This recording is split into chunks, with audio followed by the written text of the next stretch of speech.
성도 여러분, 한 주의 절반을 지나 수요일 저녁입니다. 한 주의 무게를 잠시 내려놓고 주님 앞에 마음을 여는 이 시간이 참으로 귀합니다. 오늘 우리가 함께 묵상할 본문은 빌립보서 4장 6절과 7절입니다. 한 줄로 요약하면 이렇습니다. 아무것도 염려하지 말고 모든 것을 기도하라. 그리하면 평강이 너희를 지키리라. 사도 바울이 옥중에서, 그것도 자신의 생사가 불투명한 자리에서 성도들에게 건넨 이 한마디를 오늘 우리가 그대로 받기를 원합니다. 본문을 함께 읽겠습니다. 아무것도 염려하지 말고 다만 모든 일에 기도와 간구로 너희 구할 것을 감사함으로 하나님께 아뢰라. 그리하면 모든 지각에 뛰어난 하나님의 평강이 그리스도 예수 안에서 너희 마음과 생각을 지키시리라. 아멘. 이 편지는 사도 바울이 로마 감옥에 갇혀 있을 때 빌립보 교회 성도들에게 보낸 편지입니다. 사슬에 묶인 사람이 자유로운 사람들에게 기뻐하라고 말합니다.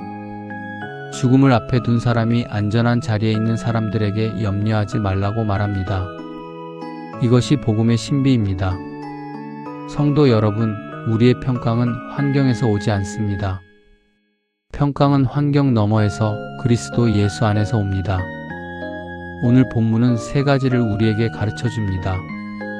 첫째, 염려를 멈추라. 둘째, 기도로 아뢰라. 셋째, 평강이 너희를 지키리라. 첫 번째입니다. 아무것도 염려하지 말라. 이 말씀이 얼마나 어려운지 우리가 잘 압니다. 사실 우리는 염려를 의무처럼 짊어지고 삽니다. 자녀의 진로를 염려하고, 부모님의 건강을 염려하고, 통장 잔고를 염려하고, 내일의 회의를 염려합니다. 마치 염려하지 않으면 무책임한 것처럼, 마치 염려해야 사랑하는 것처럼 살아갑니다. 그런데 본문은 단호하게 말씀하십니다. 아무것도 염려하지 말라. 헬라어 원문에서 염려는 메림나오라는 단어입니다. 마음이 둘로 나뉘어 찢어지는 상태를 뜻합니다. 한쪽은 하늘을 향하면서 다른 한쪽은 땅의 문제에 사로잡혀 있는 상태입니다. 성도 여러분, 염려는 우리의 마음을 두 갈래로 찢어 놓습니다. 그래서 예수님께서도 마태복음 6장에서 너희 중에 누가 염려함으로 그 키를 한 자라도 더할 수 있느냐고 물으셨습니다. 염려는 단 1cm도 우리의 키를 키우지 못합니다. 염려는 단 하루도 우리의 수명을 늘리지 못합니다. 염려는 아무것도 해결하지 못합니다. 오히려 염려는 우리에게서 오늘을 빼앗습니다.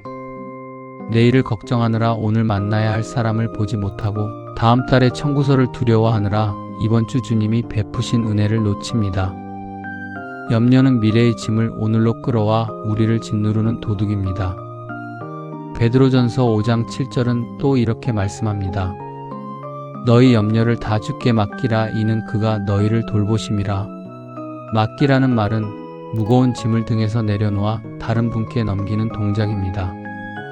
성도 여러분, 오늘 저녁 우리가 짊어지고 온 그 짐 한번 마음속에서 떠올려 보십시오. 그 짐을 계속 붙들고 계시겠습니까? 아니면 주께 내려놓으시겠습니까? 오늘 밤 잠들기 전 가장 무거운 염려 한 가지를 종이에 적어 손바닥을 펴 주님께 올려드리는 기도를 드리십시오. 두 번째입니다. 다만 모든 일에 기도와 간구로 너희 구할 것을 감사함으로 하나님께 아뢰라. 본문은 염려를 그저 멈추라고만 말씀하지 않습니다.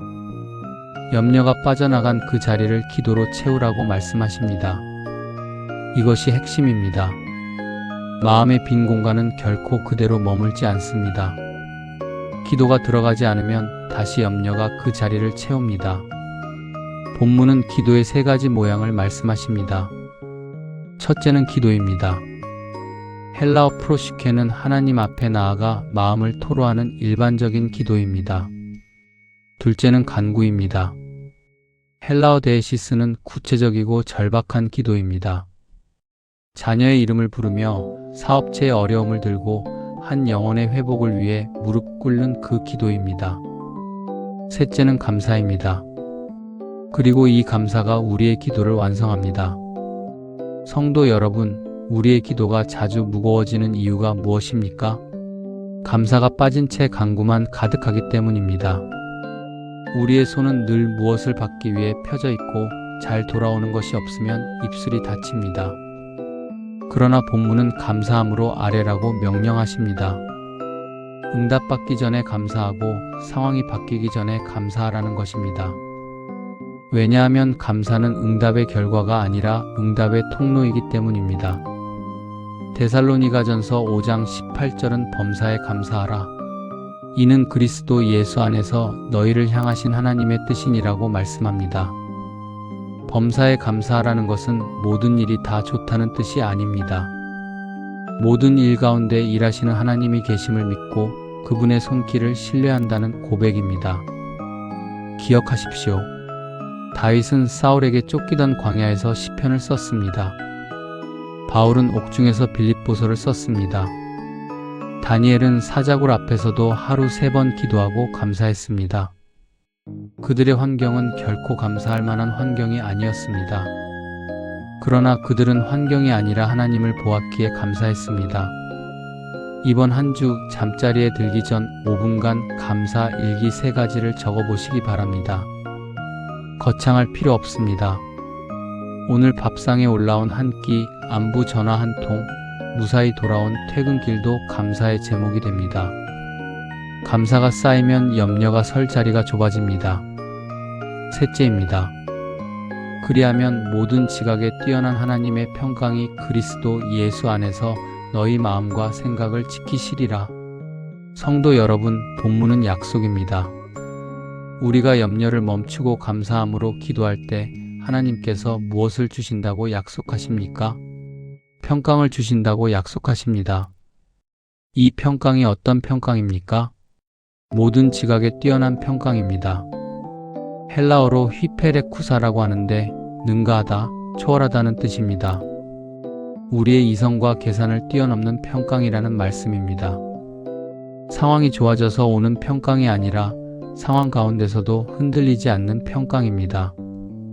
빚이 사라지지 않았는데도 잠을 잘 수 있는 평강, 진단서가 그대로인데도 떨지 않을 수 있는 평강, 갈등이 풀리지 않았는데도 미워하지 않을 수 있는 평강입니다. 요한복음 14장 27절에서 예수님은 이렇게 말씀하셨습니다. 평안을 너희에게 끼치노니 곧 나의 평안을 너희에게 주노라. 내가 너희에게 주는 것은 세상이 주는 것과 같지 아니하니라. 세상이 주는 평안은 환경이 정돈되어야 옵니다. 그러나 주님이 주시는 평안은 환경 너머에서 옵니다. 십자가 앞에서, 무덤 앞에서도 흔들리지 않으셨던 그 평안입니다. 또한 본문은 그 평강이 우리의 마음과 생각을 지킨다고 말씀하십니다.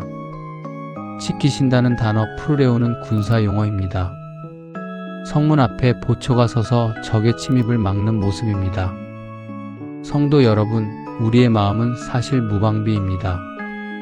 누군가의 한마디에 무너지고 SNS의 한 장면에 흔들리고 통장 잔고 한 줄의 출렁입니다. 그런데 본문은 그 마음을 누가 지키시는지 분명히 말씀합니다. 하나님의 평강이 지키신다는 것입니다. 이사야 26장 3절도 말씀합니다. 주께서 심지가 견고한 자를 평강하고 평강하도록 지키시리니 이는 그가 주를 신뢰함이니이다. 평강은 신뢰의 열매입니다. 신뢰하지 않고는 평강이 오지 않습니다. 그래서 평강의 시작은 결국 다시 첫째로 돌아갑니다. 우리의 손에 쥔 염려를 내려놓고 우리의 짐을 주님께 맡기는 그 순간 평강이 보초처럼 우리 마음 앞에 섭니다. 오늘 밤 잠자리에 들기 전 한 구절을 마음에 새기고 주무시기 바랍니다. 주께서 나의 마음과 생각을 지키신다. 이 한 줄을 베개 옆에 두고 깨어날 때 다시 한번 읊조리시기 바랍니다. 사랑하는 성도 여러분, 오늘 본문을 우리의 일상에 어떻게 살아낼 수 있겠습니까? 2가지 결단을 권합니다. 첫째, 이번 한 주 염려 일기를 기도 일기로 바꾸십시오. 우리는 염려할 시간은 있어도 기도할 시간은 없다고 말합니다. 그러나 사실 염려도 일종의 묵상입니다. 잘못된 묵상입니다. 같은 시간을 들여 무릎을 꿇으면 그것이 기도가 됩니다. 출근길 차 안에서, 설거지하는 싱크대 앞에서, 잠자리에 누운 그 시간에 마음에 떠오르는 염려를 그 자리에서 기도로 바꾸십시오. 둘째, 가족 한 사람, 동료 한 사람을 정해 그를 위해 매일 한 번씩 감사 기도하십시오. 그가 잘해서가 아니라 그가 내 곁에 있다는 사실 자체를 감사하십시오. 관계의 평강은 그곳에서 시작됩니다. 함께 기도하겠습니다. 은혜로우신 하나님 아버지, 한 주의 절반을 지나 이 자리에 모인 성도들의 마음을 받아주시옵소서. 우리가 입으로는 주님을 신뢰한다고 고백하면서도 마음 깊은 곳에는 염려라는 무거운 짐을 짊어지고 살아왔음을 회개합니다. 염려가 우리의 사랑인 줄 알았고 염려가 우리의 책임인 줄 알았습니다. 그러나 오늘 말씀 앞에서 깨닫습니다. 염려는 짐일 뿐 사랑이 아니었음을 깨닫습니다. 주님, 우리의 염려를 받아주시옵소서. 자녀를 향한 염려, 부모님을 향한 염려, 미래의 불확실함에 대한 두려움, 관계의 상처들을 지금 주님 앞에 내려놓습니다. 그 자리에 기도와 감사를 채워주시옵소서. 응답을 받기 전에 먼저 감사하는 믿음을 주시고 상황이 바뀌기 전에 먼저 찬양하는 입술을 주시옵소서.